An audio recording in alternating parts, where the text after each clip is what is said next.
लौट जाओ। वीरों का स्त्री पर पुरुषार्थ दिखाना निंदनीय है।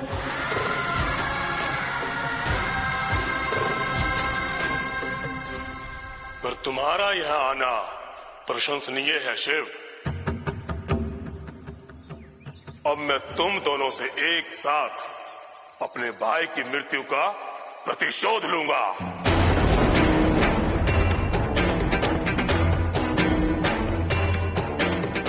प्रतिशोध की अग्नि में व्यक्ति स्वयं जलता है। उस अग्नि में प्राणी कब दानव बन जाता है पता नहीं चलता।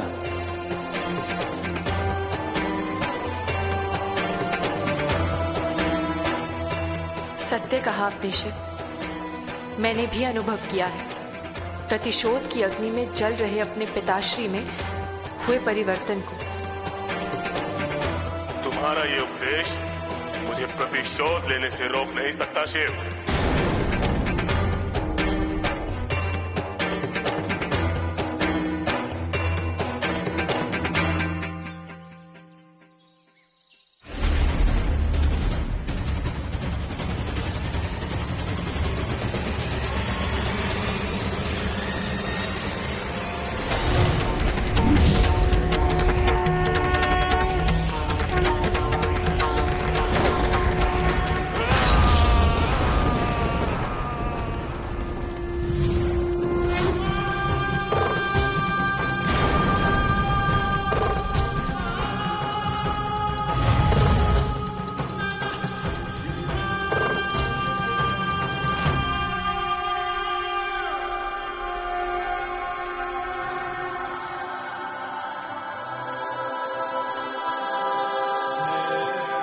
आज मैं जान गई हूँ कि मैं आपको और आप मुझे नहीं जानती हो।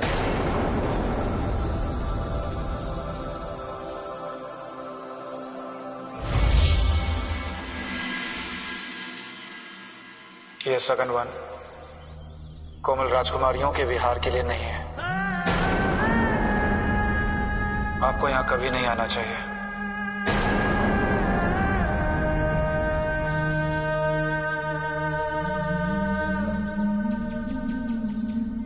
मैं तो यहाँ आपके लिए आई हूँ शिव।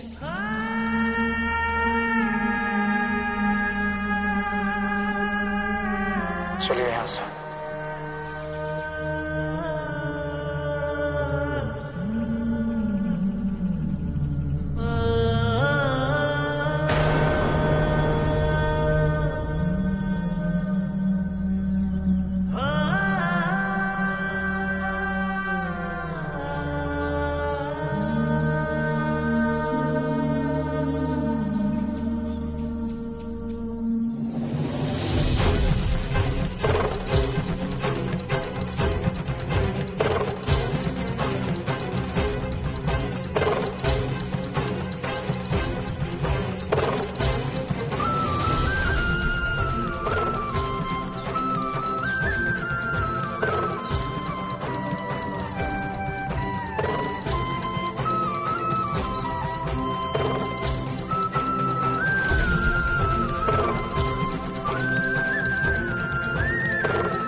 पड़ोसन मित्र, क्या महादेव सती को कैलाश ले जाने के लिए आए थे?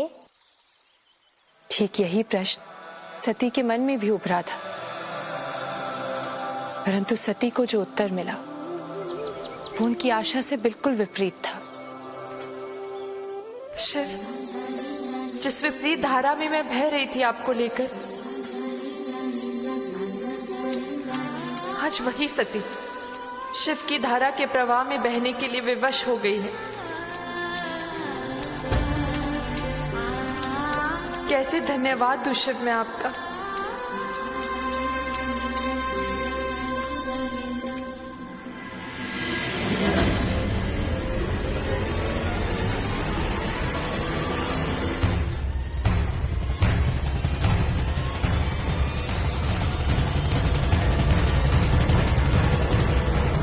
जाइए शिव।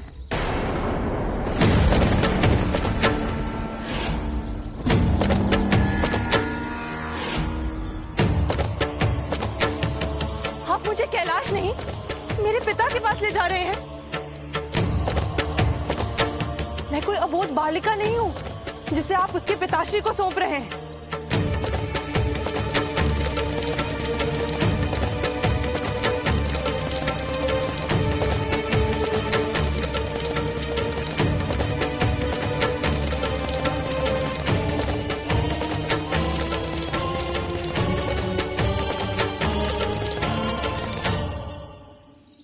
कौन है सती? क्या है सती?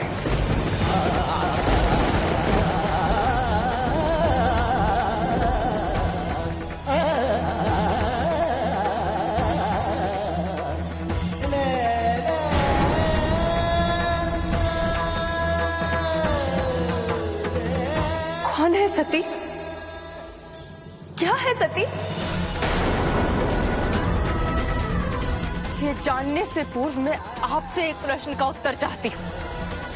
आपने ये प्रश्न वहां जंगल में क्यों नहीं पूछा, जहां हम पहली बार मिले थे? यहाँ मेरे राजमहल के बाहर ही क्यों पूछा?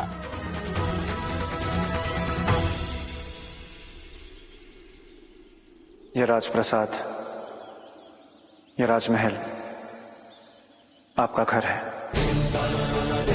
कुल है, कुटुंब है, आपका सब कुछ है। बस मैंने आपके लिए अपने पिताश्री से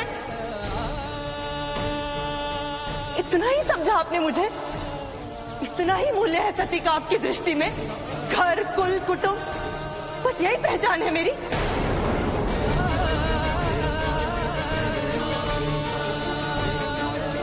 नहीं, नहीं जानते आप मुझे। मैं बताती हूँ आपको सती कौन। आपको सती कौन?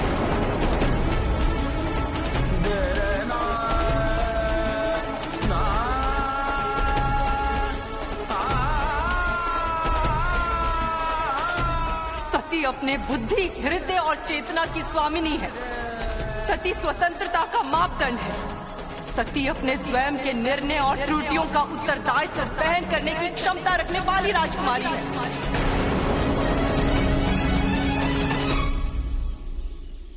सती, आप राजकुमारी हैं और आपका स्थान प्रजापति के राजमहल में है।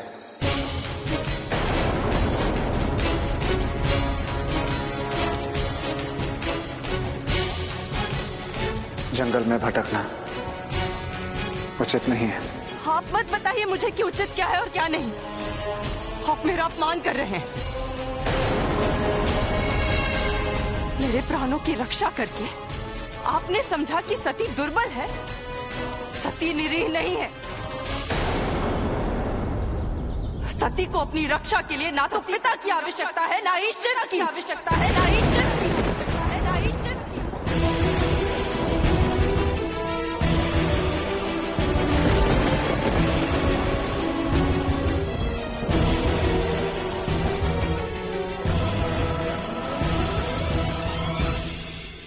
आपके अंदर जो शक्ति है उसे किसी बाहरी सहायता की आवश्यकता नहीं है, किंतु कभी कभी शक्ति पर संकुचित होना ही अहंकार को जन्म देता है।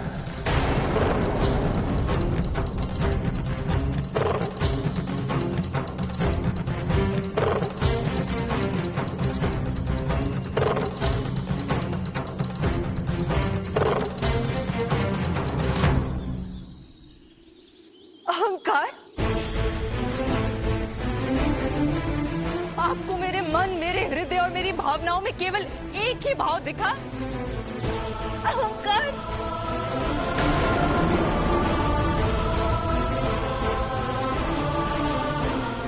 कदाचित मेरे पिता सत्य कहते थे, आप सती को वरण करने के योग्य ही नहीं है, करने के योग्य ही नहीं है, योग्य ही नहीं है।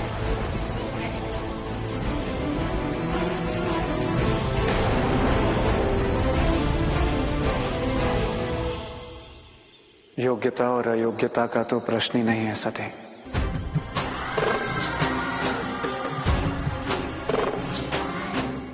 मैं संसार से विलग हूं, इस मोह से विलग हूं।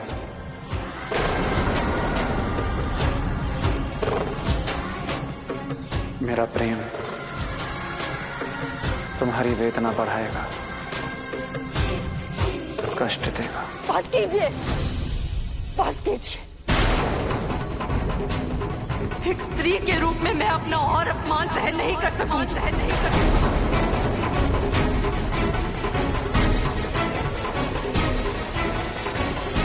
मैं प्रजापति दक्ष की पुत्री सती आपका बहिष्कार करती हूँ।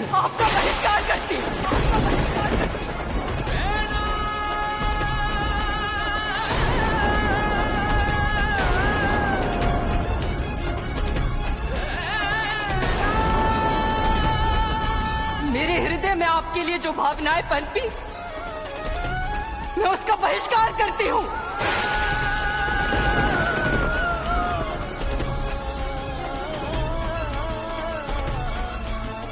आज मैं समझ गई, मेरे पिताश्री ने जो आपको शाप दिया, आप उसी के योग्य हैं।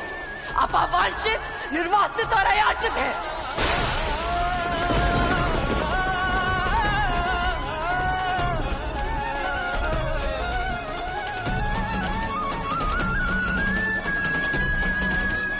इस राजमहल में आपके लिए कोई स्थान नहीं है, जैसे उस जंगल में मेरे लिए कोई स्थान नहीं था।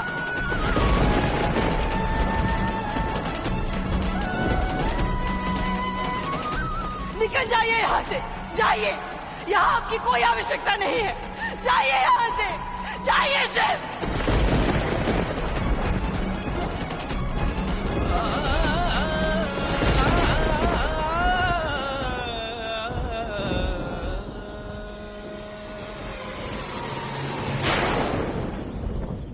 न उनकी आशा पूर्ण हुई, ना ही उनका प्रेम और ना ही उनकी परीक्षा।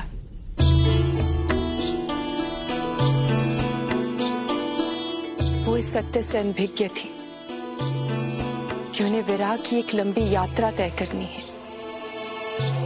और एक यात्री की ही भांति शिव के साथ प्रेम पथ पर केवल चलना है।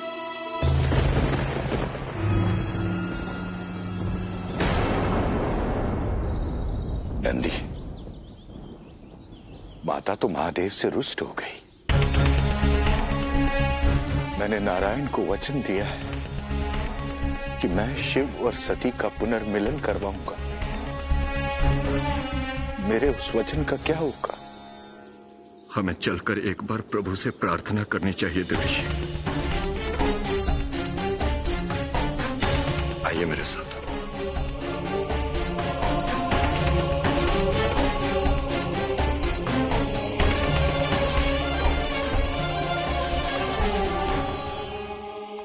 प्रणाम प्रभु। प्रणाम प्रभु।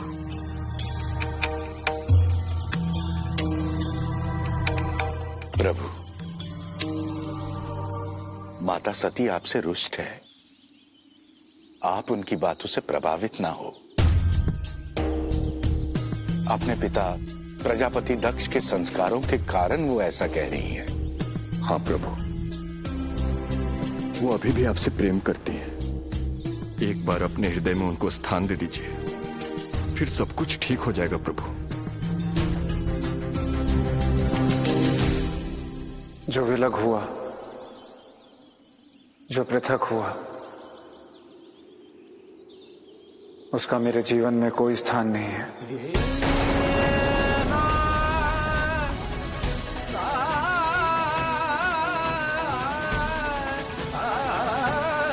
मुझे क्षमा कर दे प्रभु।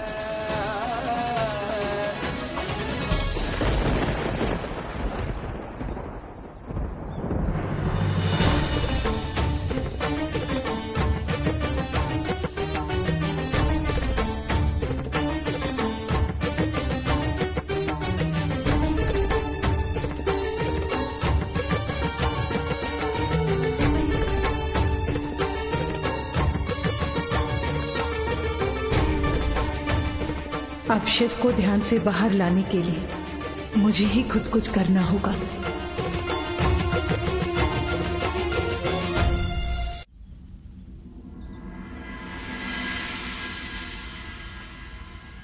क्या बात है देवी? पूजा की सारी सामग्री एकत्र कर प्रातःकाल कहाँ जा रही हैं आप? वहीं जहां पहली बार मैंने तप किया था और महादेव ने मुझे माता कहकर संबोधित किया था। एक माँ अपने पुत्र को आभार की शरशैया नहीं, आशीर्वाद का कवच देती है माता। और मेरी मनोकामना पूरी की थी। अच्छा, शिवलिंग के स्थान पर, परंतु किस लिए देवी?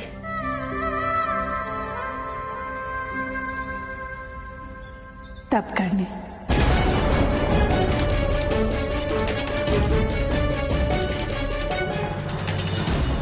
और संसार पर ऐसा कौन सा संकट आ गया देवी? क्या आप पुनः तप करने जा रही हैं?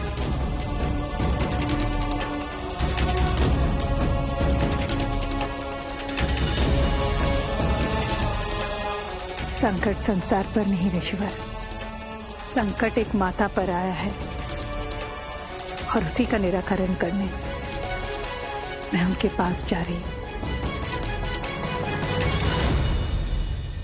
पर आप जिनके पास जा रही हैं देवी, अब वो वहां हैं कहां? वो तो अब आपके पास है ना देवी?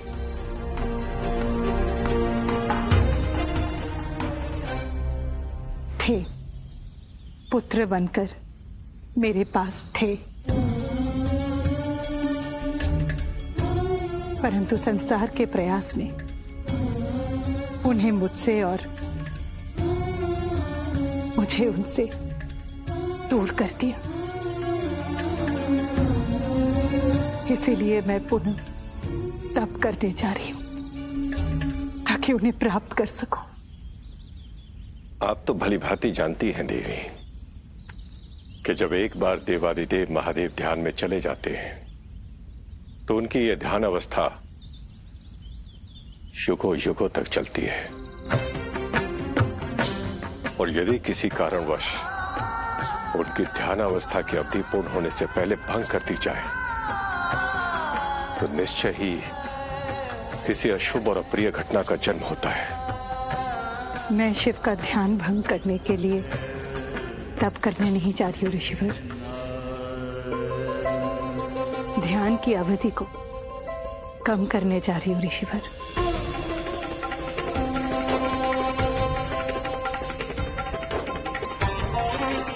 यदि देवी पार्वती को अपने विधि अनुसार प्रयास करने का अधिकार है तो मुझे भी अपने प्रकार से प्रयास करने का पूर्ण अधिकार है ऋषिवर।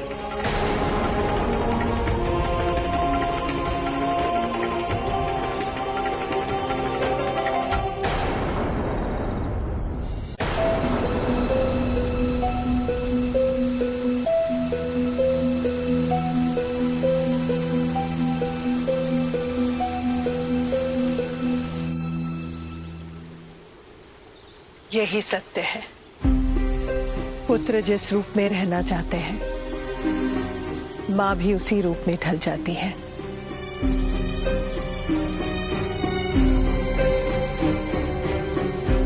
यदि ध्यान में रहना तेरे लिए प्रिय है शिव,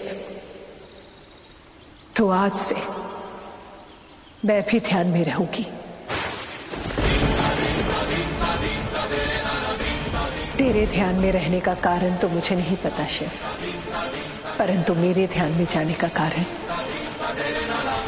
केवल तू है। जब तक तू ध्यान से नहीं बाहर आएगा, तब तक मैं भी ध्यान से बाहर नहीं आऊंगी।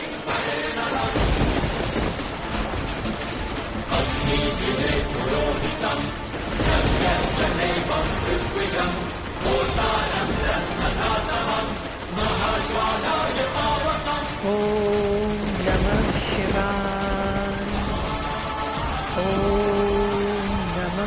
शिवाय।